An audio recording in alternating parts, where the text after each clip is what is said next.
akana kagakobwa kagenda kakahira ibyatsi kakavuga turi umugabo ni we nshaka kakanaga inzuzi kagenda mu bantu bitwa abapfumu bataye bari hanze babandi biwo bari kubivuga ati twe turi abapfumu turakora uwo kwanze agukunda utagukunda yagukunda twitwa mweza dawa gore by today abakuru benshi babaye abarozi byagenze gute abagabo benshi today muri kubabona bakugenda n'ibishushungwa abagabo most of them today bakugenda n'ibishushungwa menshi kubona abana b'abakobwa benshi nabo bakimenya karabana b'abakobwa cyangwa se bakimenya kari batoya menye ngo nabana b'abakobwa ahubwo barakutse hasi hejuru wana bari gupfa abagabo n'abanyina kuroza abagore benshi today n'ubukobwa benshi n'ukurogana wana wowe unaga inzuzi ndashaka umugabo wanje kuba yankunda nje nyine aweze kandi ntabwo byakunda.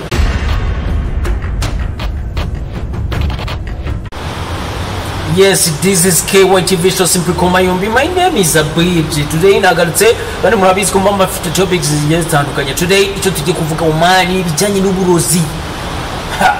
Shobora kutuvuga ati today no BG azanye bijyanye n'uburozi byagenze gute. Abagabo benshi today muri kubabona bakugenda n'ibishushungwa abagabo most of them today bakugenda n'ibishushungwa ushobora kutuvuga ati bihuriraho n'uburozi bwite. Reka nkubwire kintu abantu benshi cyane igitsina gore by today abakuru benshi babaye abarozi. Yego abagore benshi today n'abarozi gute abakobwa abagore by today n'abarozi batari.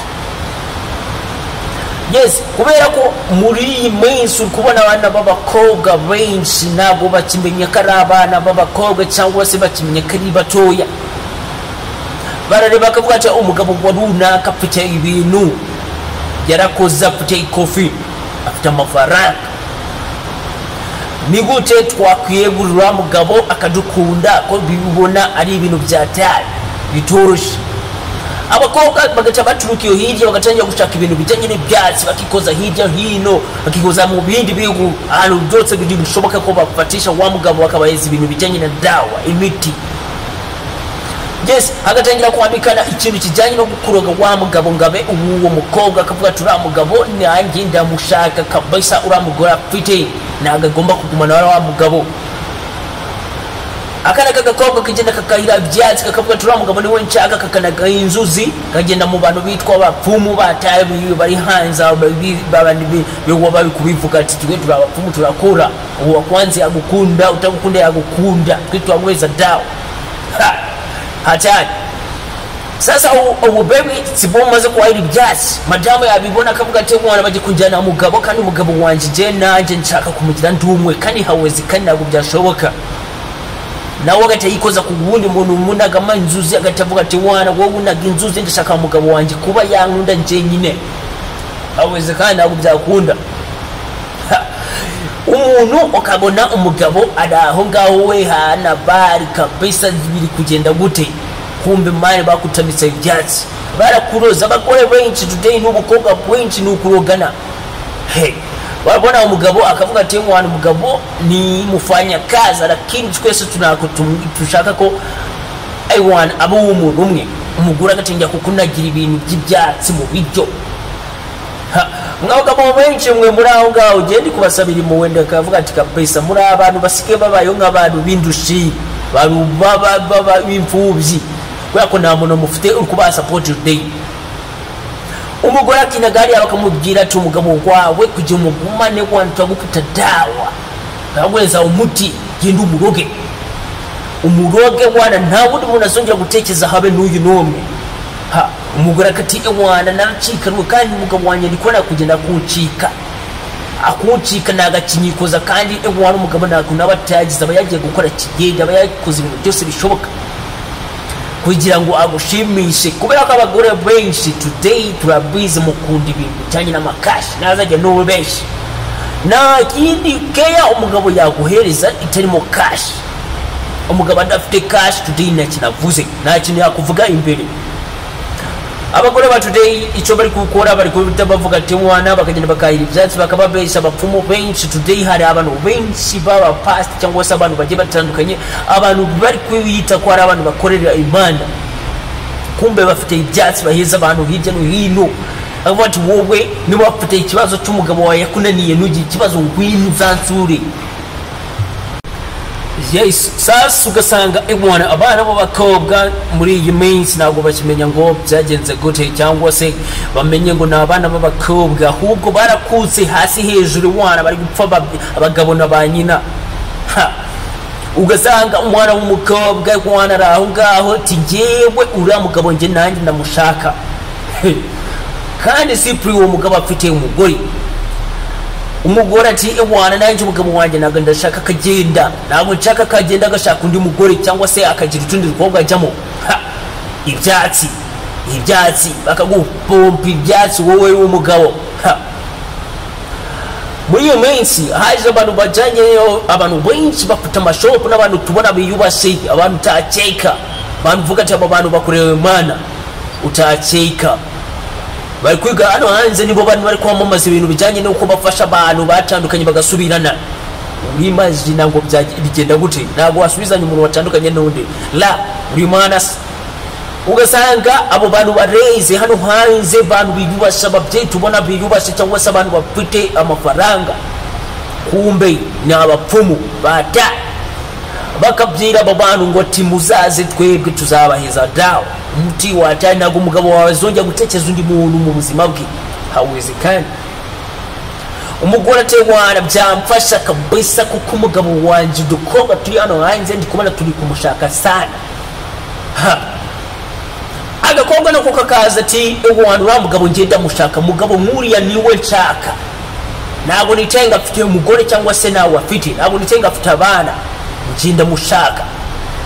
Ibyatsi kagenda kikoza kuri ba bantu ati ngewe hano umuntu nkunda naga nkunda ngenda shaka kankunda. Ibyatsi umugabo akamupompa ibyatsi byatari. Abagabo bamwe bari hano watumbwira ati ngewe page nta byatsi mfite, nta byatsi bamaye. Sawa, nta kibazo, wowe ubizi ko nta byatsi bagwaye nyine. Niyo ngo by'umuntu w'umusazi ati wowe uri umusazi ahita kubya ati ahubwo wowe ni wowe umusazi, nge ntabwo ndi umusazi, nge ndimeze neza. Yes, kubera ko abantu benshi muri iki gihe igitsina gore cyose n'abahindutse abarozi batera. Abagabo bafite ibibazo bigiye bitandukanye, abagabo ni impfubyi, bari kuba impfubyi saa sita nimugoroba. Abagabo mu baba barire mu basengeri, abagabo bafite ibibazo byinshi birenze. Abagabo b'iminsi ni impfubyi kubera ko ugusanga afite umugore ko ni impfubyi, abayeho mu mpfubyi. Umugabo ari gutaha agakonja akavuga ati mbese ndabaho gute, agataha agakonja byitwa ngo afite umugore. Abagore b'iminsi kubera ko benshi, kubera ko turabizi abagore ntago nibakaje barabeshi na kindi kintu bakunda usibye cash. Kuko umugabo adafite cash na kintu yavuga, nta kintu yakora kizima, ntago yatanga care, ntago ibyo byitwa care. Yaba n'umuntu waho ngaho gutera isesemo abantu, bisaba ngo umugabo akore icyakoze akizana mu rugo. Uko cyakabaye umugore nta nubwo yagishimba, ni gakeya wasanga umugore yagushima icyo umugabo yazanye. Kandi kukibona nabyo bisaba one life ni go, bisaba imbaraga nyinshi byatari. Ariko ugasanga umugabo bizamugora kubera ko muri iki gihe niyo mpamvu muri gusabira igihugu cyacu musengera abagabo ni impfubyi zishwe n'agahinda hirya no hino. Abagabo bafite ibibazo genda guba zabaturitse umutwe. Niyo mpamvu ngewe ndi gusabira abantu benshi batandukanye igihugu cyacu, abantu hirya no hino musengera abagabo. Abagabo bafite ibibazo mutabona, abagabo bafite uburibwe mutabona, abagabo bafite uburibwe n'ububabare, ibikomere byataye baterwa n'abagore babo mu mago yabo babayemo. Umugabo baramuroze nako nabyazi, umugabo yabaye igicumwe, yabaye nk'umuntu nagafite hasi hejuru, ibyatsi bimukoraniramo, yaba iby'umukobwa yaba iby'umugore we kirwa yo kumukombaniramo. Umugabo yishwe n'agindera konje. Abagabo babaye nk'impfubyi, impfubyi zifite ibibazo hasi hejuru. Abagabo benshi kwihagararaho nibyo bibatunze muri iki gihe, ariko lakini tumubona inyuma. Twe tumubona inyuma mu mujyi, aho duhuriye mu mujyi ako mu rugo ameze ati. Abagabo benshi bafite ibibazo. Abasore benshi today bari nta kintu bakivuze, kubera ko uri kureba ugasanga umusore baramuroze, abakobwa baramuroze, bahuriye bari nk'amagana 2 baramuroga nabyazi. Kandi kubimubwira ati barakuroze ntago yabyemera, niko kubwira nyine umusazi ngo uri umusazi, akubwira ati wowe uri wo musazi. Sasa musengera abagabo bafite ibibazo nkuri ibibazo byinshi kandi nago babivuga nubwo bagira uwo babyereka ubuzima bwaranze ariko icyo nje nashaka kuvugaho abagore benshi murabaze mugerageze mugabanye uburozi muri gukoresha uraga abagore benshi nago bitaye ku bagabo babo ikareka aho ati ngiye niteye ku cyumugabo azana ibyo kuvuga ngo we uko ameze cyangwa se ko bayo na ngiye nitayo ariyo mpamvu ubwira ngo abagabo benshi barataha bajya mu rugo bakaba nk'inkoko nta muntu n'umwe wagira imuwe nawe umugore akubesha ngo nyina gukunda naga gukunda uzarebe iyo gakomye gato atakubya ati ndagiye wacu mfite wacu bazanyitaho wowe akamera nkawe wewe mbese na kugira iwanyu kabikubwira ati ngiye nzajya mu rugo nta kibazo mfite gakoma gatagite kangisha waba ati ngenda genda abagabo bikigiye bose bafite ibibazo kubona ngo washimisha mugore ngo umushimishe udafite amafaranga kandi kubona amafaranga today nabyo birakakaye niyo mpamvu ubona bamwe na bamwe bajya gufata amadeni abandi bagafata ibintu byitwa ngo ni ruswa sometimes bakajya mu byaha utabonera ibisubizo bagafungwa kubera ko bari kuvuga ati nkore ikintu cyose nshimisha umugore ndiko na umugore yakuncika kandi umugore simply yagwaye ibyatsi avuga ati ntago nshaka kagenda ntago ugiye kandi nta nubwo yishimye kuri aho bagabo niyo mpamvu ndi kuvuga ati musengerwe umuntu wese azi gusenga umuntu wese wumva yasenga asengera abagabo bafite ibibazo uburi abagabo abishimye muri iki gihugu bazashaka tukeje cyangwa se baze hano muri comment bavuga ati page today watubesheye twebwe turishimye nawe muzabaza abagabo bishimye muri iki gihugu mu babaza ati mushimishijwe nuko mufite abagore niba turi abagabo miliyoni imwe uzamanika urutoki baza batera abantu barenze 10 narugo ni 10 nabo kurenzaho bandi bavuga ati turishimye kabisa ariko lakini turabizi iyi ni Koma Yombi shano gukoma mashi utishimye.